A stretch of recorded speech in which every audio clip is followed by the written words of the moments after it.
ನಮಸ್ಕಾರ ಸ್ನೇಹಿತರೆ, GCB ಚಾನಲ್ಗೆ ನಿಮಗೆ ಸ್ವಾಗತ. ಇಲ್ಲಿ ನಾನು ಸಮರ್ಥನೆ ಮತ್ತು ಮೌನ ಎನ್ನುವ ಎರಡು ವಿಷಯಗಳ ಬಗ್ಗೆ ನಿಮ್ಮೊಂದಿಗೆ ಒಳ್ಳೆಯ ಮಾಹಿತಿಯನ್ನು ಹಂಚಿಕೊಳ್ಳಲಿದ್ದೇನೆ. ನೀವು ಜೀವಿಸುತ್ತಿರುವ ಈ ಲೋಕದಲ್ಲಿ ಜನರು ನಿಮ್ಮ ಬಗ್ಗೆ ಆಡಿಕೊಳ್ಳುವ ಮಾತುಗಳು ಎಂದಿಗೂ ಶಾಶ್ವತವಾಗಿ ನಿಲ್ಲುವುದಿಲ್ಲ. ಜನರು ನಿಮ್ಮ ಬಗ್ಗೆ 1000 ಮಾತುಗಳನ್ನು ಆಡುತ್ತಾರೆ. ಜನರು ನಿಮ್ಮ ಬಗ್ಗೆ ಕೆಟ್ಟ ತೀರ್ಪುಗಳನ್ನು ಕೊಡುತ್ತಾರೆ. ಜನರು ಅವರ ಊಹೆಗೆ ಬಂದಂತೆ ನಿಮ್ಮನ್ನು ನಿಂದಿಸಿ ಮಾತನಾಡುತ್ತಾರೆ. ಜನರು ನಿಮ್ಮನ್ನು ತಪ್ಪಾಗಿ ಅರ್ಥ ಮಾಡಿಕೊಳ್ಳುತ್ತಾರೆ. ಜನರು ನಿಮ್ಮ ಬಗ್ಗೆ ತಪ್ಪಾಗಿ ಅಪಪ್ರಚಾರವನ್ನು ಮಾಡುತ್ತಾರೆ. ಈ ಎಲ್ಲ ಗದ್ದಲ, ಚಾಡಿ ಮಾತು, ಅಪಪ್ರಚಾರಗಳ ಮಧ್ಯೆಯೂ ಸಹ ನಿಮ್ಮನ್ನು ನೀವೇ ಪ್ರಶ್ನೆ ಮಾಡಿಕೊಳ್ಳಿ. ನಾನು ಇಂತಹ ಅಪಪ್ರಚಾರಗಳಿಗೆ, ಚಾಡಿ ಮಾತುಗಳಿಗೆ ಉತ್ತರ ಕೊಡಬೇಕೇ ಎಂದು? ನಾನು ಸತ್ಯವಲ್ಲದ ದೂಷಣೆಗಳಿಗೆ ಸ್ಪಷ್ಟನೆ ನೀಡಬೇಕೇ? ನನ್ನನ್ನು ನಾನು ಸಮರ್ಥಿಸಿಕೊಳ್ಳಬೇಕೇ? ಮೂರ್ಖತನದ ಮಾತುಗಳನ್ನು ಸಮರ್ಥಿಸಿಕೊಳ್ಳುವ ಅವಶ್ಯಕತೆ ನನಗೆ ಇದೆಯೇ ಎಂದು ನಿಮ್ಮನ್ನು ನೀವೇ ಪ್ರಶ್ನೆ ಮಾಡಿಕೊಳ್ಳಿ. ನೀವು ಒಂದು ವಿಷಯವನ್ನು ಗಮನದಲ್ಲಿ ಇಟ್ಟುಕೊಳ್ಳಿ. ನೀವು ಹೆಚ್ಚು ಸಮರ್ಥಿಸಿಕೊಳ್ಳಲು ಪ್ರಯತ್ನಿಸಿದಷ್ಟು ನೀವು ಇತರರಿಗೆ ತಪ್ಪಿತಸ್ಥರಂತೆ ಕಾಣುತ್ತೀರಿ. ನೀವು ನಿಮ್ಮನ್ನು ನಿರ್ದೋಷಿ ಎಂದು ಸಾಬೀತುಪಡಿಸಲು ಎಷ್ಟು ಹೆಚ್ಚು ಪ್ರಯತ್ನಿಸುವಿರೋ ಅಷ್ಟು ಹೆಚ್ಚು ಜನರ ಮಾತಿನ ಜಾಲದಲ್ಲಿ ನೀವು ಸಿಕ್ಕಿ ಹಾಕಿಕೊಳ್ಳುತ್ತೀರಿ. ಯಾರು ಜನರು ಆಡಿಕೊಳ್ಳುವ ಪ್ರತಿ ಮಾತುಗಳಿಗೆ ಸ್ಪಂದನೆ, ಸಮರ್ಥನೆ ನೀಡದೆ ಮೌನವಾಗಿ ಇರುವರೋ ಅವರು ಹೆಚ್ಚು ಸ್ವತಂತ್ರವಾಗಿ ಜೀವಿಸುವರು. ಮೌನ ಎಂದರೆ ಹೇಡಿತನವಲ್ಲ, ಅದು ಒಂದು ಶಕ್ತಿಯ ಪ್ರದರ್ಶನ. ಸಮರ್ಥಿಸಿಕೊಳ್ಳದ ವ್ಯಕ್ತಿ ಶಕ್ತಿಯುತವಾಗಿ ಜೀವಿಸುತ್ತಾನೆ. ನಿಮ್ಮನ್ನು ನೀವು ಸಮರ್ಥಿಸಿಕೊಳ್ಳಬೇಡಿ ಎಂದರೆ ಅದು ಅಲಕ್ಷ್ಯ ಭಾವನೆಯಲ್ಲ, ಅದು ಜವಾಬ್ದಾರಿಯಿಲ್ಲದ ಬದುಕು ಎಂದು ಅರ್ಥವಲ್ಲ. ಇದು ಸತ್ಯವನ್ನು ಬಿಟ್ಟು ಬಿಡುವುದು ಎಂದು ಅರ್ಥವಲ್ಲ. ಅದೇನೆಂದರೆ ನಿಮ್ಮ ಮೌಲ್ಯ, ನಿಮ್ಮ ವ್ಯಕ್ತಿತ್ವ, ನಿಮ್ಮ ಅಸ್ತಿತ್ವ ಇವುಗಳನ್ನು ಇತರರ ಅಭಿಪ್ರಾಯಗಳು ಹೆಚ್ಚಿಸಲು ಸಾಧ್ಯವಿಲ್ಲ, ಕಡಿಮೆಗೊಳಿಸಲು ಸಾಧ್ಯವಿಲ್ಲ ಎನ್ನುವ ಜ್ಞಾನದ ಅರಿವು ನಿಮ್ಮಲ್ಲಿ ಮೂಡಿದೆ ಎಂದು ಅರ್ಥ. ಜನರ ಮನಸ್ಸಿನಲ್ಲಿ ಈಗಾಗಲೇ ನಿಮ್ಮ ಬಗ್ಗೆ ಕೆಲವು ಅಭಿಪ್ರಾಯಗಳು ಮೂಡಿರುತ್ತವೆ. ಅಂತಹ ಜನರಿಗೆ ನೀವು ಎಷ್ಟೇ ವಿವರಿಸಿದರೂ ಅವರ ಮನಸ್ಸು ಬದಲಾಗುವುದಿಲ್ಲ. ಅಂತಹ ಜನರ ಮುಂದೆ ನೀವು ನಿಮ್ಮ ಬಗ್ಗೆ ಸಮರ್ಥನೆ ಮಾಡಿಕೊಳ್ಳುವುದು ಎಂದರೆ ಕತ್ತೆಯ ಮುಂದೆ ಕಿಂದರಿ ಬಾರಿಸಿದ ಹಾಗೆ. ನೀವು ಪ್ರಕೃತಿಯನ್ನು ನೋಡಿ ಕಲಿಯಿರಿ. ಪರ್ವತವನ್ನು ಯಾರಾದರೂ ನೀನು ಸುಂದರವಾಗಿಲ್ಲ ಎಂದು ಕರೆದರೆ ಆಗ ಪರ್ವತ ನಾನು ಸುಂದರ ಎಂದು ಸಾಬೀತುಪಡಿಸಲು ಪ್ರಯತ್ನಿಸುತ್ತದೆಯೇ? ಇಲ್ಲ. ಅದು ಅಂತಹ ಮಾತುಗಳಿಗೆ ಕಿವಿಗೊಡದೆ ಸ್ವತಂತ್ರವಾಗಿ ನಿಂತಿರುತ್ತದೆ. ಯಾರಾದರೂ ಸಮುದ್ರದ ಅಲೆಗಳನ್ನು ದೂಷಿಸಿದರೆ ಸಮುದ್ರ ತನ್ನ ಅಲೆಗಳಿಗೆ ಕ್ಷಮೆ ಕೇಳುತ್ತದೆಯೇ? ಸೂರ್ಯನು ಏಕೆ ಹುಟ್ಟುತ್ತಾನೆ ಎಂದು ವಿವರಣೆ ಕೊಡುವ ಅವಶ್ಯಕತೆ ಸೂರ್ಯನಿಗೆ ಇದೆಯೇ? ಚಂದ್ರನು ತನ್ನ ಬೆಳಕಿನ ಬಗ್ಗೆ ಎಂದಾದರೂ ವಾದಿಸಲು ಹೋಗುತ್ತಾನೆಯೇ?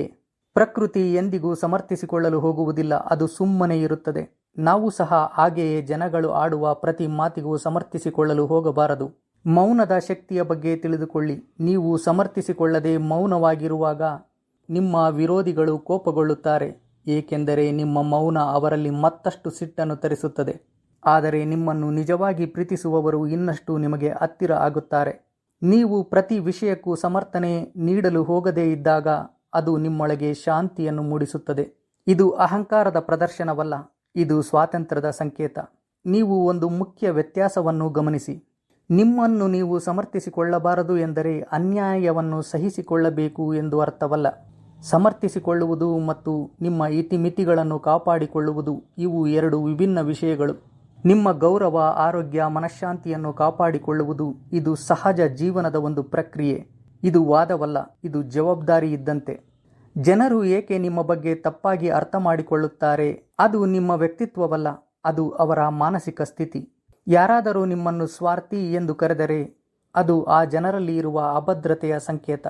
ಯಾರಾದರೂ ನಿಮ್ಮನ್ನು ದುರ್ಬಲ ವ್ಯಕ್ತಿ ಎಂದು ಕರೆದರೆ ಅದು ಅವರಲ್ಲಿ ನಿಮ್ಮ ಬಗ್ಗೆ ಇರುವ ಭಯವನ್ನು ಪ್ರತಿನಿಧಿಸುತ್ತದೆ.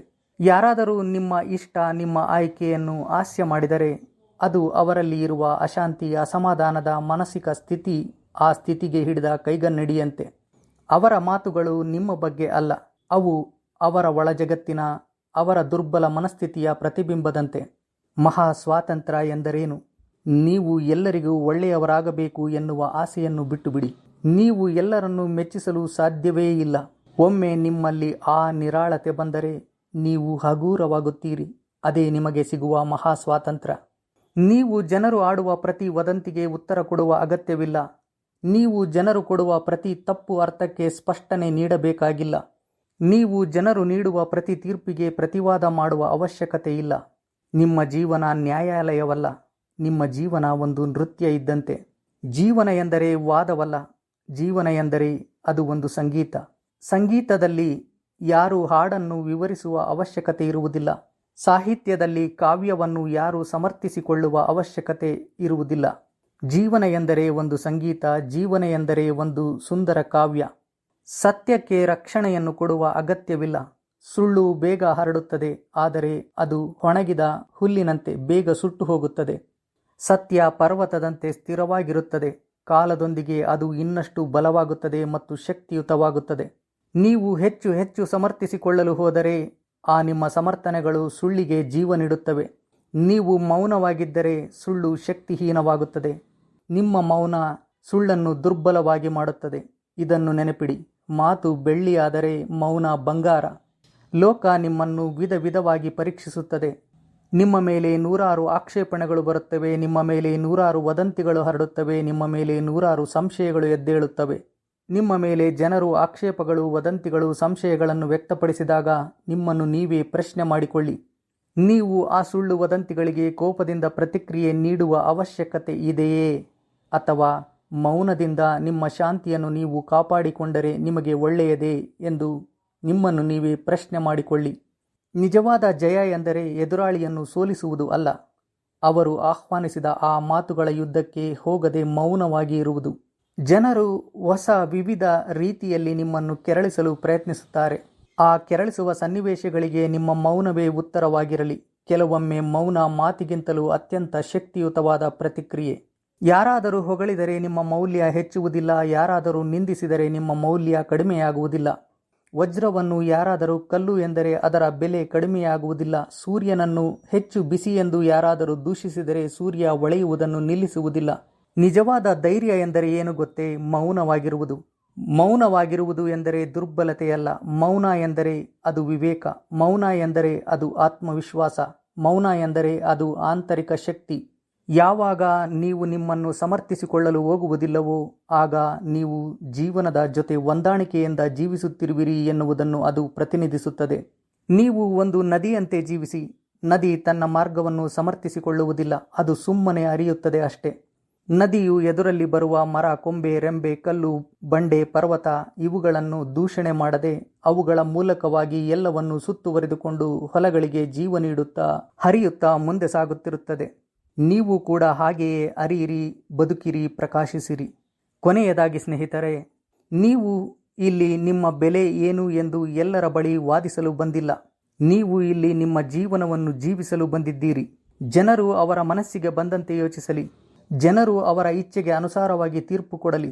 ಜನರು ನಿಮ್ಮನ್ನು ಎಷ್ಟೇ ಅವಮಾನಿಸಲಿ, ನೀವು ಜನರು ಆಡುವ ಆ ಪ್ರತಿ ಮಾತಿಗೂ ಸಮರ್ಥನೆ ನೀಡುವ ಅವಶ್ಯಕತೆ ಇಲ್ಲವೇ ಇಲ್ಲ.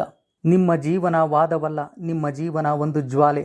ಪ್ರಕಾಶವಾಗಿ ಹೊಳೆಯಿರಿ. ಕ್ಷಮೆ ಕೇಳುವ ಅವಶ್ಯಕತೆ ಇಲ್ಲ, ಸಮರ್ಥನೆ ನೀಡುವ ಅವಶ್ಯಕತೆ ಇಲ್ಲ, ರಕ್ಷಣೆಯನ್ನು ಪಡೆಯುವ ಅವಶ್ಯಕತೆ ಇಲ್ಲ. ಏಕೆಂದರೆ ಸತ್ಯಕ್ಕೆ ರಕ್ಷಣೆಯ ಅಗತ್ಯವಿಲ್ಲ. ಸತ್ಯ ಸದಾ ಉಳಿಯುತ್ತದೆ. ಧನ್ಯವಾದಗಳು ಸ್ನೇಹಿತರೆ.